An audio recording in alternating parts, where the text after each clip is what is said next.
Hey folks, welcome back to the Transplant Helper again today. My name is Jim Burrow, and I'm extremely excited once again to be able to continue our series entitled My Story, My Words. Now, today's guest is a very special one. As a matter of fact, she's a longtime supporter of the channel, longtime viewer, and certainly a great asset to the Transplant Helper community. Her name is Denise Redeker. She is actually a 2018 heart transplant recipient, and she has a wonderful story to tell. She's going to be sharing with us here in just a moment. But yeah, I just want her to have an opportunity to really inspire you, and I know that's exactly what she is about to do. So with that being said, Denise, thank you so much for being with me on the program. Let me ask you, if you don't mind, just start out by telling us a little bit about yourself. Well, hey, Jim, thank you so much for inviting me on. That's looking forward to it. It's super fun to actually get to talk to you in person instead of back at the screen. My name is Denise Redeker, as Jim said, and my transplant anniversary is coming up on January 31st of this year, and I will be 3 years out from transplant.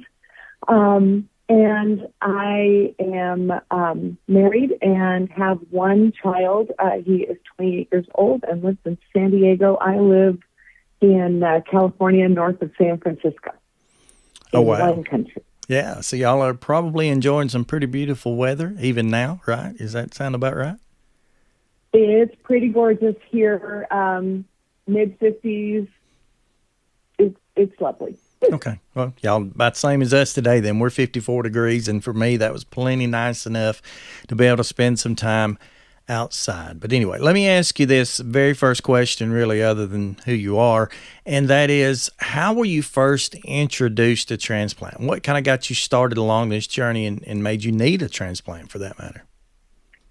Well, I was diagnosed with postpartum cardiomyopathy when I gave birth to my son, so 28 years ago. And really they didn't talk about transplant until years later. I had been asymptomatic for a number of years after that initial diagnosis. I went to the cardiologist once or twice a year, and they would do the normal screenings and tests and things, and say, see you next year, see you in 6 months. And all of a sudden, I switched cardiologists, and the cardiologist ran a new battery of tests. And that cardiologist said, you need a pacemaker defibrillator implanted like yesterday, and we're going to schedule you for surgery right now. And that was kind of my first little bit of a heads up that this was something more than just a benign nothing sitting in the background while I went around doing life. And so I went ahead with the procedure and had the pacemaker defibrillator, the ICD, implanted, and that was about 16 years ago. And that is probably the first time that a doctor told me, you know, what you have in a heart transplant at some point in time. And being the good head stuck in the sand person that I have always been, I completely ignored that. I put it out of my head and went back to doing life with this ICD inside of me, and went along happily until December of 2017, when my cardiologist sat me down at the time and said, there's nothing more we can do for you. You are either going to need a transplant, or you're going to have maybe a year or so left of life. And honestly, although I probably heard the word transplant 150 or 200 times before that, that was the first time that I thought, this is where this is really going to end. And I didn't have a whole lot of time to process it, because within 2 weeks after that appointment with the doctor, I had a massive BTech episode that landed me in the hospital, and they told me that I was too sick to go home, and I would be waiting in the hospital until transplant. Wow. Well, I know the postpartum stuff obviously hits suddenly. I've had a lot of friends who've dealt with that, and very, very difficult to deal with. But it sounds like you had quite a few years before it either really became a problem, or do you think they missed a lot there? You mentioned that a new cardiologist found some issues. Was there a lot missing in there, or do you think it's just had worsened to that point? I just think it had worsened to that point, and I was a really good denier. Doctors would say stuff, and I'd be like, yeah, but I've got a PTA meeting to go to, or yeah, I've got a kid's soccer practice to go to, or, and I really, I put myself last on the list in a lot of cases and just didn't pay any attention to it because Right. I thought at the time, I felt fine because what I felt was normal for me.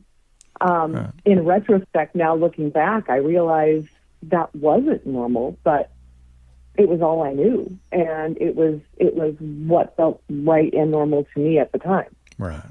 Well, I've got a saying I've used plenty of times, stolen from somebody along the way, but it is, you got to fake it till you make it. And mothers are notorious for that, for having some kind of an issue and putting their own health or their own cause on the back burner while they handle and take care of everybody else. And that's a heroic quality, but sometimes it tends to backfire like it seems to be doing with you at that point. It was nothing short of a miracle that I made it as long as I did, paying virtually zero attention to what was going on. I was on medication and I took it like a good patient that I was, but did I pay any real attention to it? No, Right. I didn't.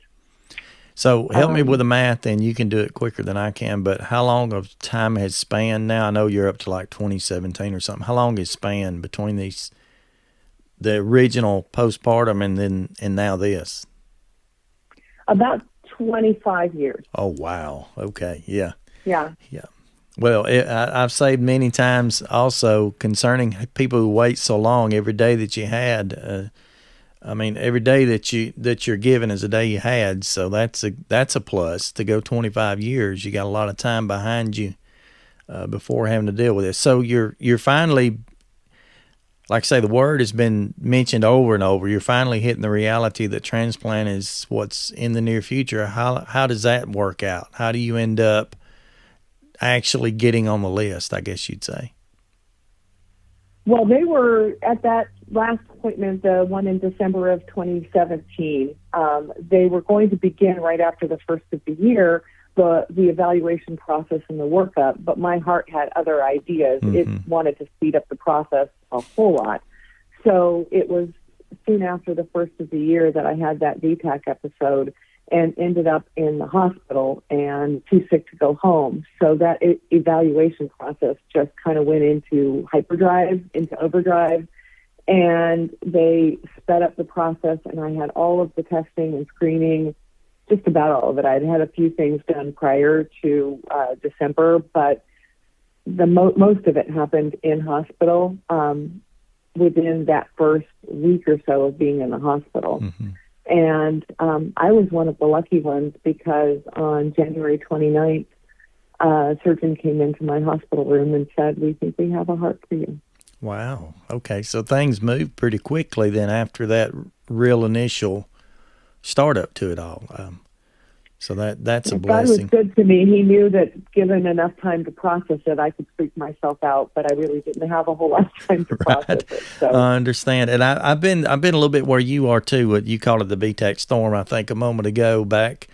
This was years before my transplant, but I was having some issues. Long story short, had been put on a heart monitor that was actually, if anything was happening, it was remotely calling that in, is the best way I can explain it. But anyway, my wife got a phone call one day, and it was the doctor, and he said, where's your husband? And she said, well, he's off in the next town. He went to do some shopping, this and that. And he said, well, you might ought to get a hold of him. He's having VTAC episodes right now, and he may or may not know that. And of course she called me, and I was like, no, I'm fine. And she said, well, you're coming home. So, and that's how I got started. Mine, thankfully, was the monitor was telling on me to an extent, but it was a scary time nonetheless.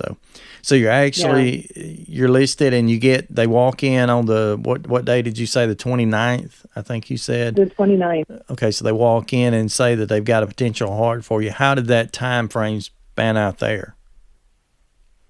I was rolled into surgery. They kept in touch with me. That was January 29th was like 11:30 at night. Mm-hmm. So it was pretty late at night, and so right after the first thing in the morning, they started doing the prep work. I was rolled into the OR at about 8 or 8:30 in the evening on the 30th, and rolled out at 8:30 in the morning on the 31st, and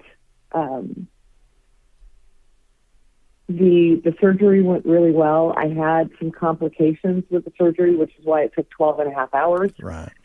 And they had to actually, once they got me all closed up with the new heart in, they noticed that there was some internal bleeding. So they had to reopen my chest before I even left the OR and fix the internal bleeding, and then close me up again.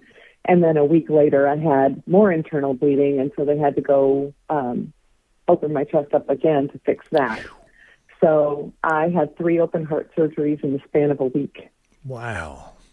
I know a lot of times, and depending on the team, a lot of times they just leave it's almost standard to leave a patient open for a period of time after in case of bleeding. But it sounds like your team was more along the ideas of what my doctor was: close them up and see what happens. So thankfully, though, they were able to catch both episodes, so you were able to get some attention pretty quickly.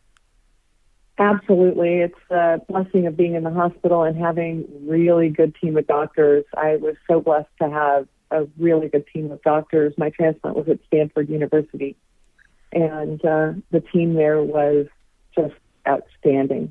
Yeah, hear a lot of good things out of them, obviously. So actually, time on the list then. Can you narrow that down? How long were you probably officially listed then?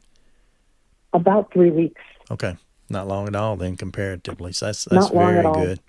Well, I can tell everyone who might just listen to that right there, the whirlwind story that people deal with, that's unfortunately pretty common. Now, it's not that common to only be listed for that short a period of time, but nonetheless, a blessing that it occurred when it did.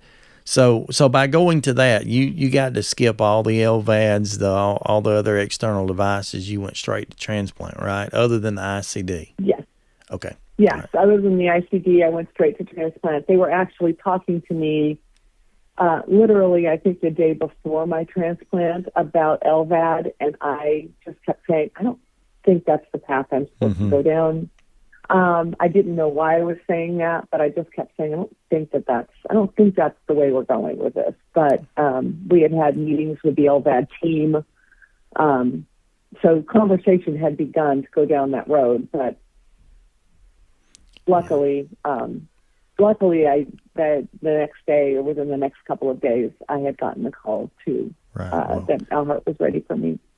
Yeah, I fought the LVAD as well. At the time, things had changed a lot, so it's a little different now. But at the time, back in 2013, just getting an LVAD would take you off the list for almost 3 months, and that was something I had 10 months under my belt waiting, and I just didn't want to lose my time or have any kind of a setback. So I was similar to you. I was being told next week this is going to happen and I kept saying, no, I would rather do the transplant. So grateful that it happened for you the similar way that it did for me.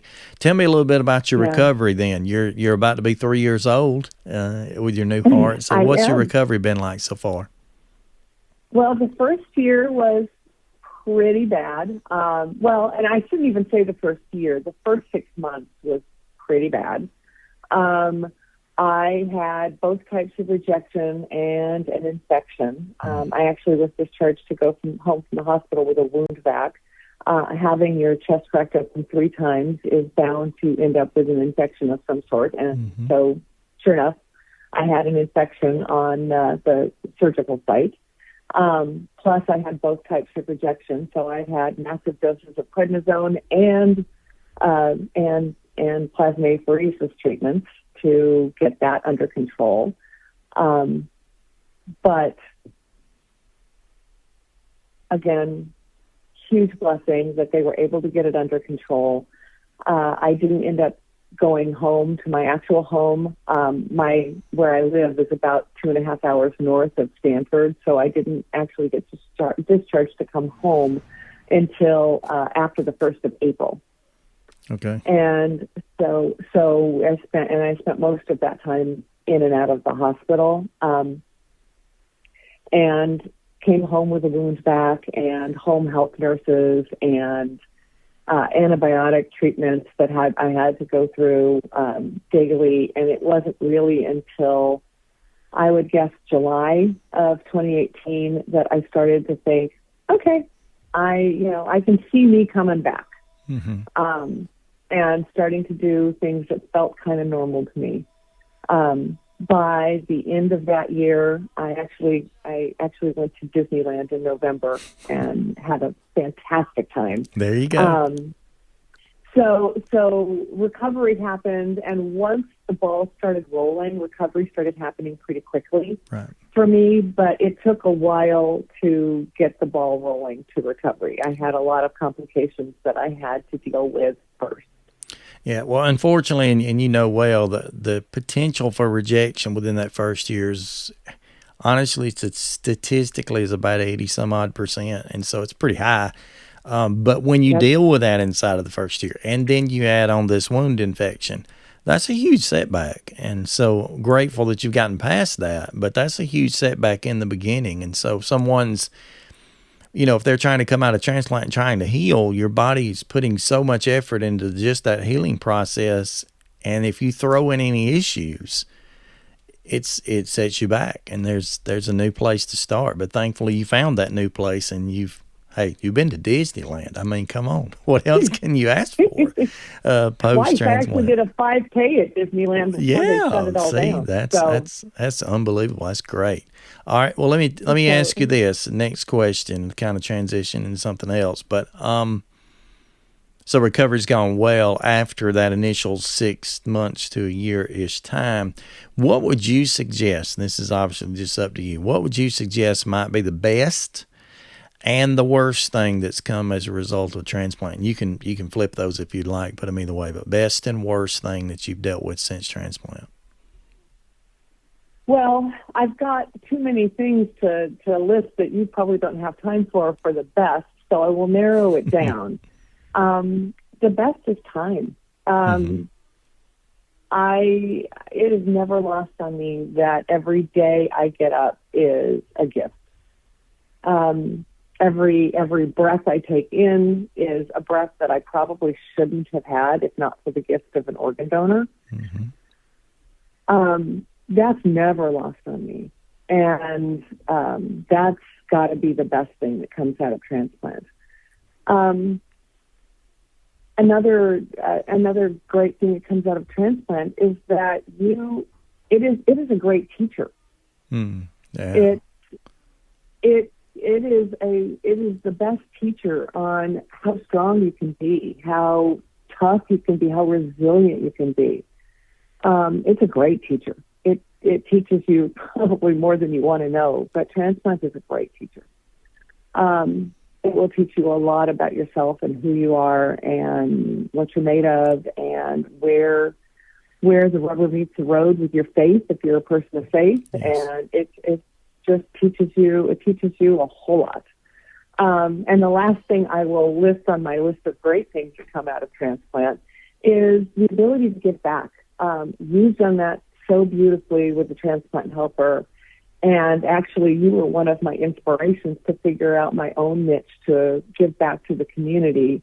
And my family and I have actually started a nonprofit foundation that's based here in the Bay Area of Northern California to help other heart transplant recipients pay for their post-transplant housing expenses. Wow. Because here in California, you are required to relocate to within 20 or 30 minutes of your transplant facility for a period of time ranging between 1 month and 3 months post-transplant. And that cost at best is minimally covered by insurance. At worst is not covered at all by insurance. And the transplant facilities in Northern California, or in the Bay Area anyway, are in some of the most expensive places to live in the entire state. Right, right. And so we started a nonprofit called Heartfelt Help Foundation, and our goal is to make sure that nobody nobody's going in for a heart transplant has to worry about how they're going to afford to pay for their post-transplant housing. Okay, now let me stop you then. How can someone, or if they can, how can someone help to assist with that program? Well, they can follow us. We're on Instagram and on Facebook at Heartfelt Help Foundation. And our website is heartfelthelpfoundation.com. And all the information about who we are and what we're doing is right there. We've got 2 patients currently that have connected with us that need 100% help with funding their post-transplant housing. Mm-hmm. Their insurance covers nothing of their post-transplant housing, and one of them just got his transplant on Sunday, so he is currently transplanted. And the other one is pending transplant in San Francisco. And both of them, we're going to do everything we can to make sure that they can focus on their recovery and not on how they're going to have to source or pay for their housing. Yeah, definitely don't need any additional burden. Of course, the burden is there. The financial burden is there. And more times than not, it's not the hospital bills. People think, well, you just got a transplant, cost, $1.5 million. Well, that's an issue, but the real issue is not that. The real issue is somewhere to live, clothes on your back, food to eat day to day, not just for you, but for your caregivers, for your families, extended families, whomever will need that assistance. So I'm excited that you're able to provide some program for that and to help for that. And so I'll get the links from you and put beneath the video, maybe if someone can reach out and go over to your websites and your pages and see if they can help with that. So that would be fantastic. And Jim, just because you mentioned the cost of your transplant, would you like to guess how much a California transplant was? I mean, consider I was in ICU for a long time, and I had 3 open heart surgeries. I'm sure a transplant out here in the country is cheaper than your route. What did you deal with? It was $3.2 million. Yeah, and that's outrageous. But is it worth every penny? Absolutely, it is. But boy, absolutely, there's a lot that goes into that. Those costs that are just. I mean, we just all have to stand back and be honest. It's just not fair. It's not right. I'd stick that in the doctor's pocket any moment. But for all the people who take a cut, it's sad. But all right, so I'm going to have to transition you then. You gave so many good things, and of course, you're involved in a great thing. Anything negative to come out of transplant for you? The first...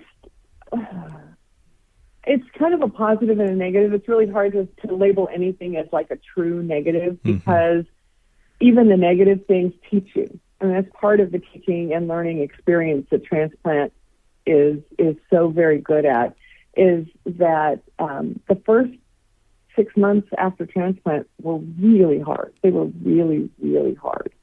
And there were times when I looked up at the sky or looked up at my husband and thought, I don't think I can do this anymore. But the reality is that ended up to be a positive too, because the refining that goes on in those processes is just makes you better. Yes. Yeah, it builds character. It brings out character. It allows you to see and others to see in you a strength that's possible.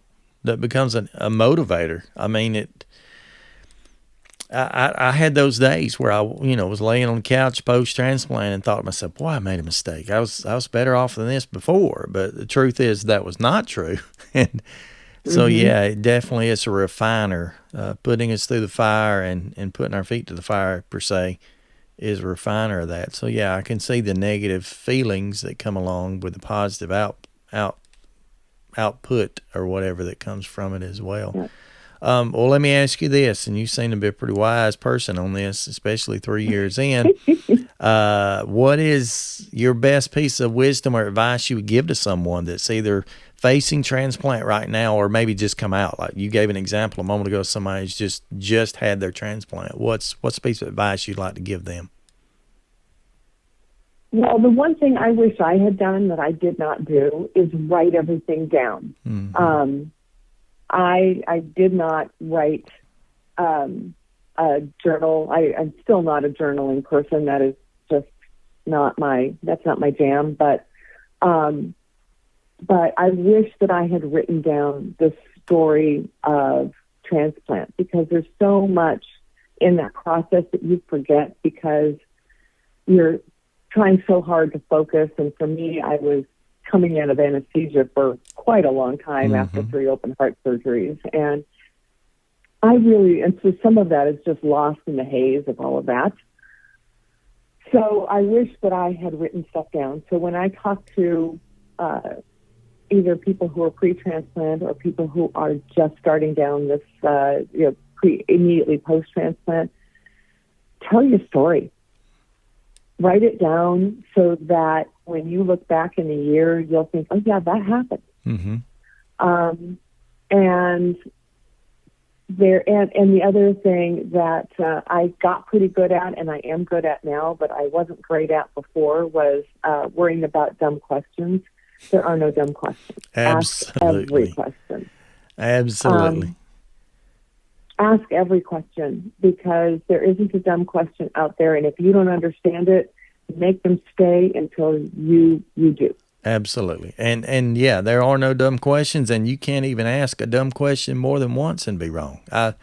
I get a lot of that doing what I'm doing. I get a ton of questions that are just repeats over and over and over again. Mm-hmm. And, generally the answer doesn't change. Sometimes I've changed answers. Sometimes I've, learned the hard way or learned from someone else some tips and stuff. But yeah, that's just continue to ask those questions, and particularly asking those questions of your doctors. They've never been there, done that, but they've met a lot of people who have. Exactly. I remember when I first was just recently transplanted, and I think I found you while I was still in the hospital, and or just home from the hospital. I may have been one of those people that asked you the same question over and over again. So you were a huge help to me. Well, I've definitely enjoyed knowing you for that long. And yeah, I do remember, I'm not positive you were still in the hospital, but you were pretty fresh at that point that we first crossed paths. And it's a pleasure to be able to try to help at all. But I appreciate what you just said, though, as far as your better piece of advice, keeping a record, knowing what really happened. I don't know how many times I've looked at my wife, and I'm 7.5 years out, and I'll say something, and I'll say, how did that go again? What was that? Because I really, although I thought I knew, I was in a fog like you. And so I'm coming back from anesthesia and different things. And, you just having that story to tell is important. And being able to look back and say, wow, things were really like that, and I made it, it's a positive there. And then, of course, asking questions always a plus. So great advice right there. Yeah. And if I were to give somebody advice who's post-transplant, is even when you don't feel like moving, keep your body moving. Yes. And there are days when we don't feel like it. There are days when I don't feel like it. But the more exercise that you can give your body and your new heart, the better and the longer you will be. Yes. You will be here, and the less complications that you will have. Yes.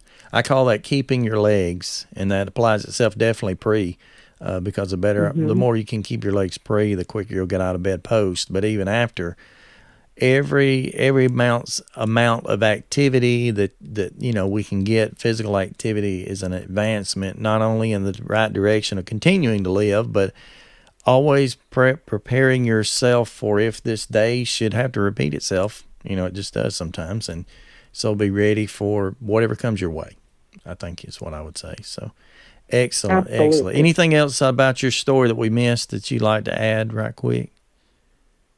I think we've covered it all. Okay. Well, you definitely had an inspiring story. I predicted that you did and would. And, just the fact of this all starting out for you postpartum and such as that, that's so, of course, transplant didn't happen that immediately, but still, I mean, I've been around those mothers that, they go for the most wonderful event of their life, to give birth to a child, and then they come out with something that just will absolutely scare you to death, and then having to face transplant as a result years later. Thankfully, it was enough years later till you had some time, but excellent story, Denise. I definitely appreciate you sharing with us today. Again, I'm going to put some links beneath the video to go to your websites, your Facebook pages, if you'll provide those for me, and see if we can drum up some more attention for what you're doing. And let me say personally, I appreciate what you're doing. I definitely appreciate your being an assistant and a transplant helper to so many other people as you are. Well, thank you. You were the beginning of my inspiration, so I thank you for that. Well, let's keep working in the same direction and keep on keeping on. And everyone who's watching, if you would have any questions you'd like to ask, please comment below, and I'm sure Denise will be more than happy to answer those questions. I'll do the best I can if they don't relate directly to her story. And if you'd like to be a part of this program in the future, please reach out to me. I would love to help you tell your story and to be a motivator to so many others, as well as to raise some awareness, for organ donation. That's what this program is really kind of secretly about in the back door. And so if you want to reach out to me, you can obviously do that beneath in the comments, jim@thetransplanthelper.com, or even better, send me a text right now. My phone number is 256-733-1214. And you can send me a text, and we'll get started talking and see if we can't share your story. But thank you so much, Denise. Thank you to everyone who's watched the program today. And I just want to say to you, like I always would, please stay stronger, friend.